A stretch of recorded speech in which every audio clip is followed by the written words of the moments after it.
juste avant d'appuyer sur le bouton de ta montre et de démarrer ton entraînement avec un super podcast dans les oreilles, eh bien je t'invite à aller faire un tour sur devenirtriathlète.com/livre. Tu vas pouvoir découvrir le livre Devenir triathlète que l'on a rédigé à 7 mains sous la direction d'Olivier de Scooter et dans lequel on t'explique comment devenir triathlète, comment progresser en triathlon et enfin comment performer en triathlon. Allez, on arrête de parler, c'est parti. Salut les sportifs, c'est Armano et je suis très heureux de vous recevoir pour un nouvel épisode du podcast Devenir triathlète. Et aujourd'hui, on va vous annoncer plein de nouvelles. On change quelques trucs, mais sans changer. Enfin bref, vous me connaissez, je m'en mêle un petit peu les pinceaux dans ma présentation. En tout cas, je suis très heureux, depuis le temps qu'on ne l'a pas entendu sur le podcast, de retendre le micro à Olivier de Scooter. Salut Oli. Salut Armano, salut à toutes et à tous. Ça fait effectivement un petit moment, donc ravi d'être de retour aujourd'hui. Bon, qu'est-ce que tu nous racontes de beau depuis le temps qu'on t'a pas entendu, Olivier ? En fait, il y a une bonne raison pour laquelle j'ai été assez silencieux ces derniers mois. C'est que je suis devenu papa et que du coup, ça m'a pris pas mal de temps. Et donc, j'ai dû faire certains choix dans ma vie parce que je pouvais plus tout combiner à la fois. Donc voilà, j'ai eu pas mal de choses en parallèle aussi, mais je pense que c'était la chose la plus importante et qui m'occupe du coup depuis 4 mois maintenant. Ouais, mais il y a presque eu 2 bébés en même temps en fait. Ta fille qui est arrivée il y a 4 mois et puis un autre qui est arrivé quelques mois avant. Donc oui, mais donc ça remonte. Ça fait déjà une année et demie. Donc effectivement, où j'ai cofondé un cabinet de conseil qui s'appelle Blin, c'est un cabinet de conseil en durabilité. Et donc on accompagne les entreprises et tout type d'organisation dans la transition écologique. Donc c'est effectivement aussi, oui, on pourrait dire un petit bébé, même si je les compare pas, mais oui, c'est aussi quelque chose qui m'occupe pas mal. J'ai commencé, je suis revenu un petit peu à mes premiers amours. J'avais commencé ma carrière dans le domaine du biogaz et des énergies renouvelables, et donc j'avais travaillé dans l'énergie, la mobilité, et là j'y reviens un petit peu après quelques années à fond dans le triathlon, quoi. Tout ça a quelques impacts. Avant qu'on revienne dessus, je suis content de recevoir aussi notre 3e personne autour de la table virtuelle. Je veux parler de Charlie d'Opentree. Salut Charlie. Salut Armano, salut Olivier. Bon, Charlie d'Opentree. Opentree, c'est pas ton nom de famille, hein. C'est juste d'où tu viens. Je te laisse peut-être te présenter rapidement, Charlie. Merci pour l'invitation. Moi, c'est Charlie. Je suis le créateur de la plateforme Opentree.fr. Je suis ravi d'être là sur le podcast avec vous. Pour ceux qui ne nous connaissent pas, Opentree.fr, c'est une plateforme en ligne d'entraînement et de communauté dont la mission est de permettre aux triathlètes qui débutent ou qui veulent progresser de trouver tous les conseils, toute la communauté, tous les programmes d'entraînement nécessaires pour atteindre leurs objectifs sportifs. Moi, c'est un projet que j'ai lancé il y a un peu plus de 7 ans, d'abord comme un blog, puis comme un média sur le triathlon. Ça fait 4 ans qu'on propose des services de coaching et pendant ces 7 ans, moi, il y a un truc qui m'a toujours animé, c'est comment est-ce qu'on fait pour rendre le triathlon accessible à toutes et à tous, même aux gens qui sont juste en mesure aujourd'hui de terminer un premier triathlon XS ou un premier triathlon S, jusqu'à des gens qui en font depuis 3, 4, 5 ans et qui veulent progresser, battre leur propre record. Et si je suis aussi heureux d'être là avec vous, c'est vraiment parce que devenir triathlète, je pense que le nom du podcast, ça reflète vraiment une partie de la mission qu'on a avec Opentree. C'est vraiment ça, quoi. C'est vraiment que tout le monde puisse se dire, ok, je vais devenir triathlète. Je suis là en tant qu'auditeur fidèle du podcast parce que je pense que sur les 400 épisodes, j'ai pas dû en rater beaucoup. Bon, c'est cool parce que on aime bien parler avec nos auditeurs et puis c'est cool de savoir que tu fais partie de ces fidèles. Si tu les as presque tous écoutés, ça veut dire qu'ils te plaisent, que le format te plaît? Ouais, j'aime beaucoup le format. Et puis au-delà de ça, j'aime surtout la promesse. De devenir triathlète, d'aller un peu désacraliser ce sport-là, d'aller discuter avec des gens qui font ce sport-là, des sportifs, des acteurs, des marques, des aventuriers. Pas mal aussi d'amateurs, de gens qui font ça pour le plaisir. Et ça c'est une vraie joie à chaque fois de découvrir ces aventures-là, ce qui se cache derrière des gens qu'on voit soit derrière nos télés, soit sur des profils Instagram. C'est toujours des histoires très chouettes à écouter. Ouais, et encore, le podcast, ça reste que de l'audio, donc les gens découvrent nos invités, mais ils les découvrent pas forcément de visu. On n'est pas encore présent sur les réseaux et sur YouTube avec des morceaux des épisodes enregistrés, mais ça va peut-être changer. On va voir, on en reparlera. Olivier, le podcast à la base, on l'avait fondé tous les deux, notamment pour parler de ta marque de textile de triathlon qui s'appelle Ohana. Où est-ce que tu en es avec la marque ? Alors, la marque, ça a été elle est née en fait comme ce qu'on appelle un side project, un side business dans notre bon jargon. Donc voilà, c'était quelque chose que je faisais à côté pendant mon temps libre et qui m'a pris. Bon, avec le Covid, j'y ai passé quand même un petit peu plus de temps. Et puis voilà, et puis la réalité aussi m'a rattrapé. Enfin, j'ai eu pas mal, enfin j'ai eu d'autres trucs aussi. J'ai géré des magasins de vélo à Bruxelles, une chaîne de magasins de vélo. Je me suis associé avec certaines personnes avec qui finalement c'était pas forcément le bon fit, donc j'ai refait, je suis sauté dans une autre aventure entrepreneuriale encore, qui est celle de Blin dont on parlait à l'instant. Donc voilà, donc la marque Ohana, ça fait 4 ans qu'elle existe maintenant. Donc voilà, on a une belle petite communauté. La petite fierté, c'est que sur à peu près tous les formats Ironman, en tout cas toutes les grandes courses de triathlon en Europe, il y a en général au moins un athlète ou une athlète qui a la trifonction Ohana. Donc ça c'était la petite fierté évidemment. Et puis voilà, on a eu plusieurs collections aussi. Là aujourd'hui, je commence à saturer un petit peu, donc c'est-à-dire que la marque existe toujours. Il y a encore des commandes de manière régulière, mais disons que je suis plus proactif dessus. Et donc voilà, donc là ça fait un petit moment qu'il y a plus de nouvelles collections par exemple. Donc voilà, donc il y a un stock, il y a une marque qui existe, il y a un boulot monstre qui a été fait. Mais voilà, là ça reste un petit peu en stand-by, même si on peut toujours commander bien sûr, mais voilà.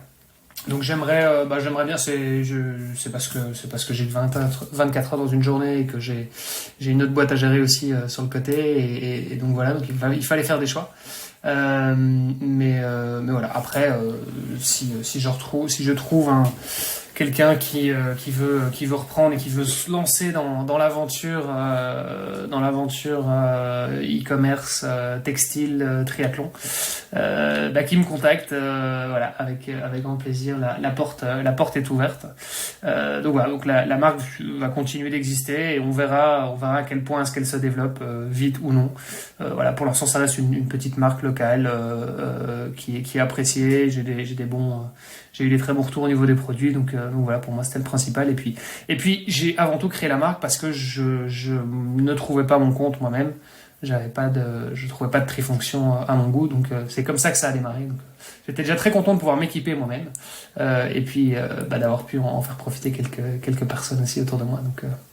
Donc voilà, on a quelques milliers de clients déjà. Donc voilà. Pourvu qu'elle perdure, mais c'était un peu la même chose avec le podcast finalement, parce que on l'a créé pour parler de ta marque, mais aussi parce qu'on n'arrivait pas à trouver dans le paysage du podcast sportif francophone de podcasts qui répondaient à nos attentes, notamment sur le triathlon. Et Charlie, tu parlais de la mission d'Opentree qui est d'encourager les gens, de faire découvrir le triathlon. Avec le podcast Devenir triathlète, c'était pareil, c'était d'aider les gens à découvrir, à devenir triathlète et puis à progresser, voire à performer. Donc on est assez alignés en fait là-dessus, entre le podcast et Opentree. Ouais, je pense, c'est ce qu'on s'est dit quand on a échangé ensemble ces derniers temps, c'est que finalement on partage la même mission, rendre accessible, démocratiser, et puis faire en sorte qu'il n'y ait plus jamais personne qui se dise que le triathlon c'est pas pour lui ou c'est pas pour elle parce que c'est un peu trop compliqué, et que on se détache de cette image du surhomme ou de la surfemme sur Ironman qui termine à 4 pattes en passant la ligne d'arrivée, et puis qu'on arrive aussi sur des lignes d'arrivée où on a le sourire, qu'on puisse ouvrir ce sport-là à la plus grande partie possible des sportifs. Et effectivement, on se retrouve là-dessus parce que finalement, nous, Opentree, on a démarré en tant que média. On est plutôt présent sur la partie blog, et c'est principalement par ici que les gens nous connaissent, par la partie article, par la partie communauté. Mais nous, on n'avait pas ce format podcast qui nous manquait, vous étiez plutôt très fort là-dessus. Le podcast est bien installé, il a une audience qui est fidèle et puis qui écoute un grand nombre d'épisodes. En fait, l'idée c'était de se dire que finalement nous avions une mission commune, mais nous avions des audiences un peu différentes, un peu éparses sur des formats différents, et que il faisait sens aussi de se rapprocher sur ce format podcast. Oh, quelle belle transition, bravo Charlie. Voilà, c'était un peu l'objectif de l'épisode du jour. Déjà réentendre Olivier. D'ailleurs Olivier, est-ce qu'on aura le plaisir de continuer à t'entendre sur le podcast, où tu te concentres sur Bleen et sur ta petite puce qui est née il y a quelques mois? Oui, effectivement, moi je fais un petit pas de côté pour l'instant. Ça veut pas dire que je reviendrai pas dire un mot de temps en temps, pourquoi pas, avec grand plaisir, si vous voulez encore de moi. Mais oui, effectivement, vous m'entendrez plus toutes les semaines. Parce que un podcast c'est un boulot monstre. On a fait plusieurs centaines d'épisodes jusqu'à présent, et là maintenant je pense que il y a encore énormément à faire, ça c'est certain. Il y aura toujours de toute façon plein de gens interviewés, plein d'histoires à découvrir. Mais voilà, moi il faut savoir qu'un podcast, en fait, entre la planification, les enregistrements, le montage, la communication, enfin tout ce qu'il y a autour finalement d'un média, c'est du temps, et c'est au moins une petite journée sur la semaine. Donc voilà, donc quand on n'a pas d'enfants, qu'on est jeune, que tout va bien, je parle déjà comme un vieux con. Quand on a moins de responsabilités, je dirais, qu'on a du temps à consacrer, ça va. C'était le cas ces dernières années, mais là c'est de moins en moins le cas. Je suis aussi co-gérant d'une entreprise avec aujourd'hui 15 personnes. J'ai une petite famille dont je dois m'occuper, une maison où on fait des travaux, donc voilà, c'est plein de choses qui m'occupent aussi, donc effectivement je serai plus souvent là, mais pourquoi pas revenir faire des petits comebacks de temps en temps, avec plaisir. Moi je dis pas non, avec grand plaisir pour t'avoir sur le podcast. J'ai adoré ces presque 4 années à co-animer ensemble, franchement. On en est à plus de 390 épisodes au moment où on enregistre, et franchement c'était que du bonheur. Je pense qu'on était assez complémentaires, et c'est un peu justement cette complémentarité qu'on va continuer, mais plutôt avec OpenTree cette fois-ci. On s'est dit, comme tu disais, Charlie, que on avait une mission commune, qu'on avait une cible d'audience qui était peut-être commune, mais aussi peut-être un peu plus éparse, parce qu'on était 2 médias différents, et en plus OpenTree, d'être un média, vous proposez aussi cette plateforme d'entraînement, et qu'il y avait certainement quelque chose à faire ensemble, à mettre en commun toutes nos ressources pour que ce soit du win-win, mais pas du win-win Devenir Tree et OpenTree, du win-win pour le média, Devenir Tree et OpenTree, et pour nos auditrices et nos auditeurs, n'est-ce pas? Ouais, effectivement. Je pense qu'on a pas mal de choses à apporter aussi sur le podcast et à nos auditeurs. C'est que finalement, à nous cumuler sur nos 2 projets, ça doit faire 10 ans qu'on œuvre pour ces gens-là qui sont des triathlètes amateurs ou des triathlètes beaucoup plus investis.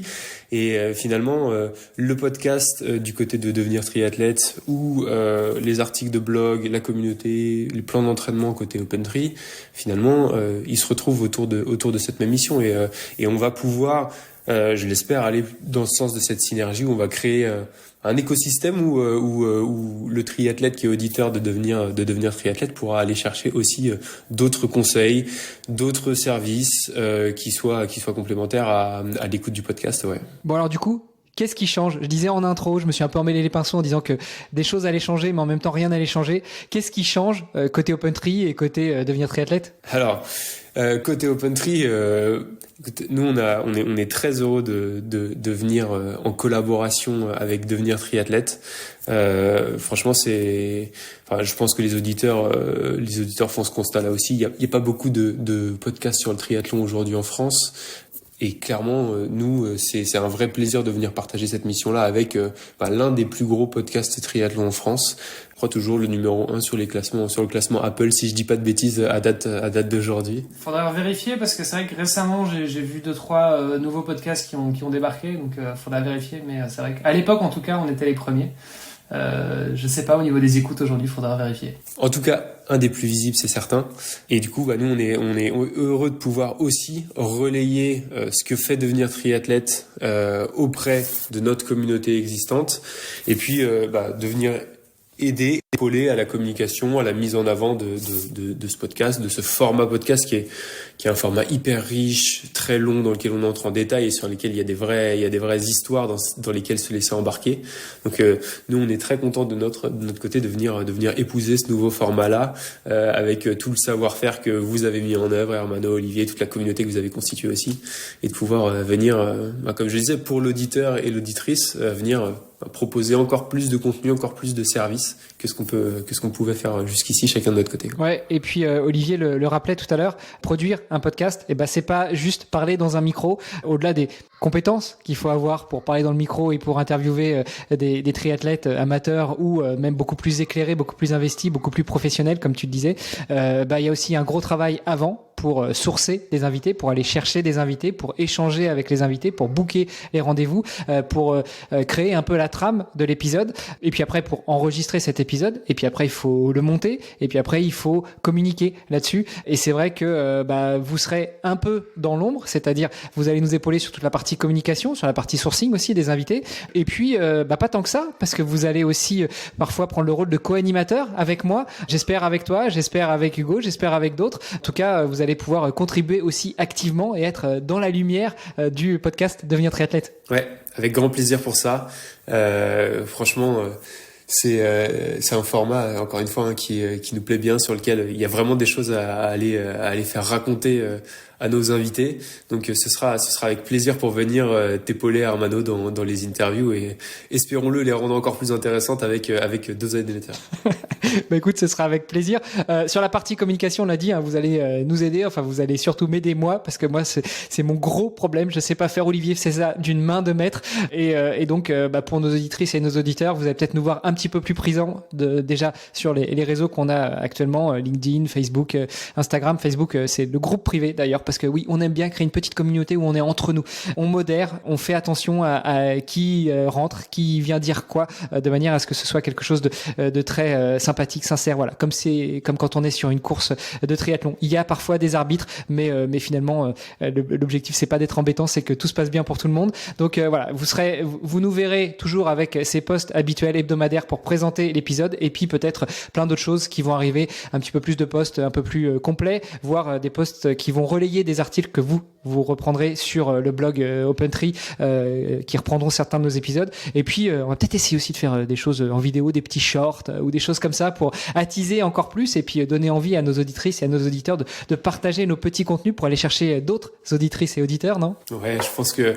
on a un plan d'action pour les prochaines semaines, pour les prochains mois, qui devrait permettre d'avoir pas mal de nouveautés. Ouais. On n'en dit pas trop, on va pas s'engager trop tôt, mais non, il y a des choses qui devraient arriver et qui devraient permettre de nous retrouver sur d'autres plateformes que le podcast uniquement. Et puis voilà, dans la dernière chose qui change, mais sans changer, on change un tout petit peu le nom, on garde Devenir triathlète, et puis on met un petit X au milieu pour marquer la collaboration, et on rajoute OpenTree, donc Devenir triathlète X OpenTree. C'est pas un rachat de l'un ou de l'autre, ça reste bien une collaboration, et moi ça me va bien, et puis OpenTree, ça vous va bien aussi ? Ouais.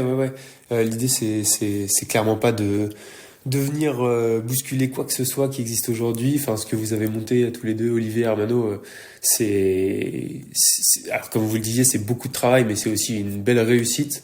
Nous, l'idée, c'est de venir apporter des compétences qu'on a, du temps qu'on a, de la co-animation, de la communication, pour aider le podcast à aller de l'avant, parce qu'encore une fois, c'est un format que nous n'avons pas en natif côté OpenTree, et qui pourtant remplit la même mission que celle qu'on essaye de remplir au quotidien. Donc on vient avec vous apporter du soutien et faire grandir ce podcast-là pour qu'il aille toucher toujours un nombre plus important de triathlètes. Bon, et puis Olivier, on sera heureux, comme on le disait, de te recevoir à nouveau sur le podcast.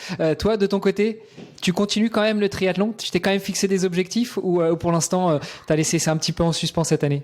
Alors je reprends ce que je disais tout à l'heure, donc je suis devenu papa. J'ai rénové la maison. Oui.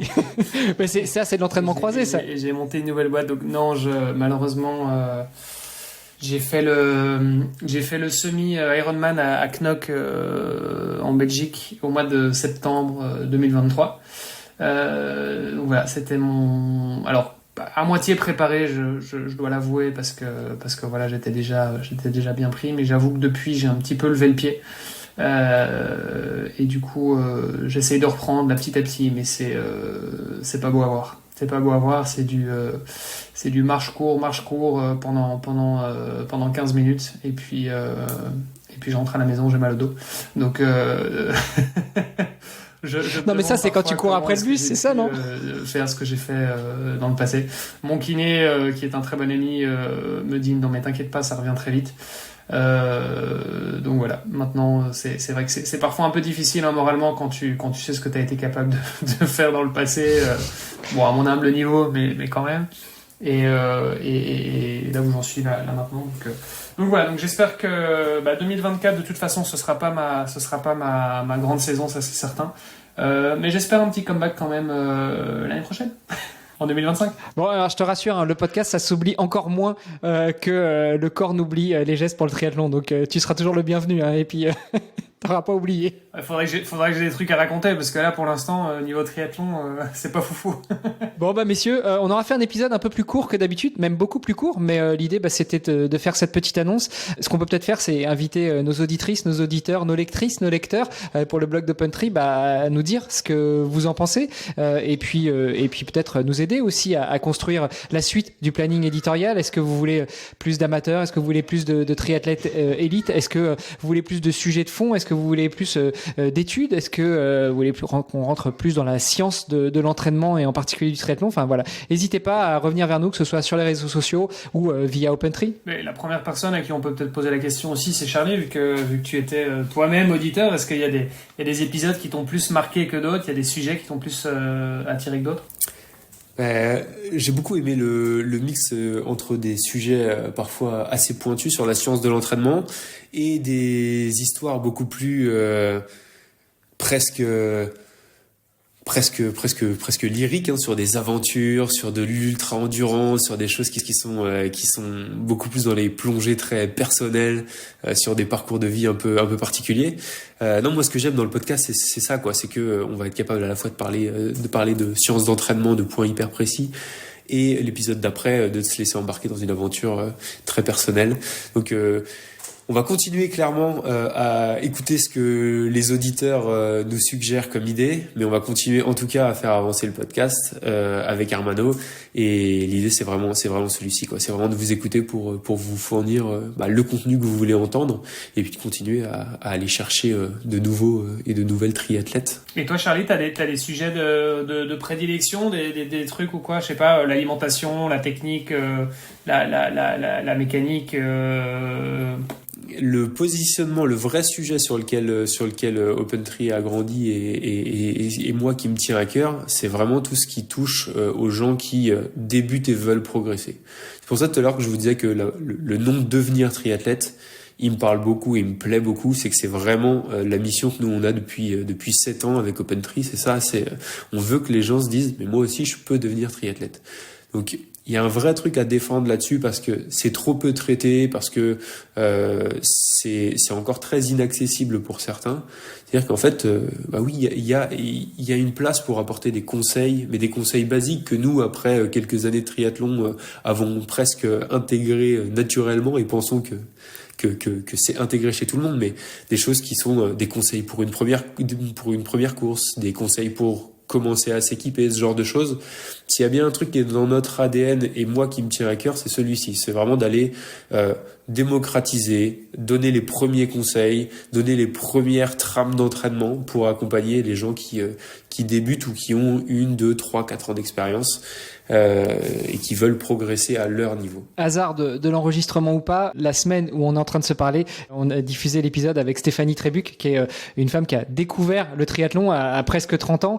Elle savait bien courir, elle nageait un peu, mais elle n'était pas une grande nageuse, et par contre elle savait pas du tout faire de vélo. Et voilà, je pense qu'on est dans le thème là, de ceux qui découvrent le triathlon et puis qui sont piqués par le virus, et après qui vont chercher de la performance. Exactement. Parce qu'en plus, comme tu le dis, Armano, c'est un parcours qui est très classique. On s'y intéresse, on tombe dessus par hasard ou par curiosité. Et puis on démarre sur un premier, et puis comme on le sait tous autour de ces micros, une fois qu'on y a touché un peu, c'est difficile de s'en défaire. Et puis on grimpe les échelons, les distances, on s'y met de plus en plus. Et en fait c'est ça. Nous avec le podcast comme avec le média, l'idée c'est plutôt d'aller accompagner ces gens-là en leur fournissant les bons conseils au bon moment de leur avancée, de leur aventure dans le monde du triathlon. D'où le nom aussi Open Tri. Souvent c'est les distances open ou quoi, c'est la catégorie justement débutant entre guillemets, ouvert à tout le monde quoi. Exactement, il y a cette notion d'ouvrir, de rendre accessible, ouais, tout à fait. Qui a été repris d'ailleurs par la course Iron Lakes qui désormais s'appelle Open Lakes. On avait reçu Florian Badou au micro justement du podcast il y a un petit moment déjà. Qui justement ils ont retravaillé un peu leur positionnement, d'une part parce que c'était quand même proche de Ironman et que voilà, mais parce que Open Lake justement ça il y avait cette notion d'ouverture et ils veulent en faire justement quelque chose de beaucoup plus familial, et donc on retrouve effectivement un petit peu ce côté-là. Même s'il y a pas mal d'athlètes aussi, il y a pas mal d'athlètes pros aussi qui écoutent le podcast, parce que parfois, peut-être qu'ils apprennent certaines choses, je ne sais pas, mais en tout cas, le fait de découvrir aussi quelqu'un, ça peut être intéressant de découvrir d'autres athlètes, des coachs, des manières de penser, des parcours de vie, tout ça, ça peut être des choses aussi parfois plus inspirantes, où on est peut-être plus dans de l'émotion ou quoi, donc voilà, dans tous les cas, je sais que c'est un format qui a plu à pas mal de personnes, qui a peut-être déplu à d'autres, je ne sais pas, ça on n'a jamais le on n'a jamais le retour évidemment, mais en tout cas, à en croire nos petites étoiles sur Spotify, a priori ça se passe bien. Ouais, je pense que les gens apprécient. Messieurs, merci pour cet épisode. Je le redis, qui a été un peu plus court que d'habitude, mais l'idée c'était de faire cette annonce. Olivier, où est-ce qu'on continue à te suivre, à t'encourager, et puis où est-ce qu'on t'envoie plein d'emojis en forme de biceps bien serrés pour 2025 pour ta reprise? Je suis toujours sur Instagram, même si je suis plus très actif parce que voilà. Je suis un peu plus actif sur LinkedIn. Et puis voilà. Et puis je pense qu'en termes de création de contenu, j'ai quand même aussi la société Blin, qu'on a co-créé avec mon associé Sam. Et donc on crée aussi pas mal de contenu autour de la transition écologique. Donc comme je disais, c'est aussi un sujet qui me tient beaucoup à cœur. C'était un peu mon premier amour, et donc voilà, j'y reviens. Donc voilà, il y a des choses qui se feront aussi. Il y a un de mes collègues aussi qui a relancé le podcast Vélotaf qu'on avait lancé à l'époque sous l'association Two Wheel Tuesday, et qu'Armano connaît bien puisqu'il a animé la première saison, qu'il est encore, tu fais partie encore de l'équipe de production, donc voilà, je reste quand même proche. Je garde un pied dedans, et puis on verra, et j'aimerais beaucoup pouvoir me remettre aussi au podcast à l'avenir, mais je sais pas quand. Donc voilà, donc je ne m'engage à rien, mais voilà, mais je reste là, je reste sur les réseaux, donc n'hésitez pas à venir me faire un petit coucou. Voilà, je serai là, toujours ouvert à discuter. Bon, et toi, Charlie, où est-ce qu'on te retrouve? Moi, vous pouvez me retrouver sur opentri.fr, opentri.fr. Je pense qu'on aura l'occasion, peut-être au fil des prochains épisodes, d'en discuter un petit peu avec Armano, mais voilà, si vous voulez nous retrouver, opentri.fr. Et puis on prépare des choses aussi pour les éditeurs du podcast dans les prochaines semaines. Et si vous voulez me retrouver sur LinkedIn, c'est possible aussi. Je m'appelle Charlie Régeturo, et je serais ravi de discuter de triathlon avec vous si vous êtes sur ces réseaux-là aussi. Merci beaucoup. Bonne continuation, bons entraînements pour ceux qui s'entraînent, même marche-course, ça fonctionne, Olivier. Et puis, chères auditrices, chers auditeurs, rendez-vous la semaine prochaine pour le premier épisode de Devenir triathlète X Open Tri. Merci à vous, à très bientôt. Salut. Merci d'avoir écouté cet épisode jusqu'au bout. N'oubliez pas de rejoindre notre groupe Facebook pour discuter avec les invités, commenter et poser vos questions. Et Olivier et moi, nous vous répondrons dans un prochain épisode. À la semaine prochaine. Salut les sportifs.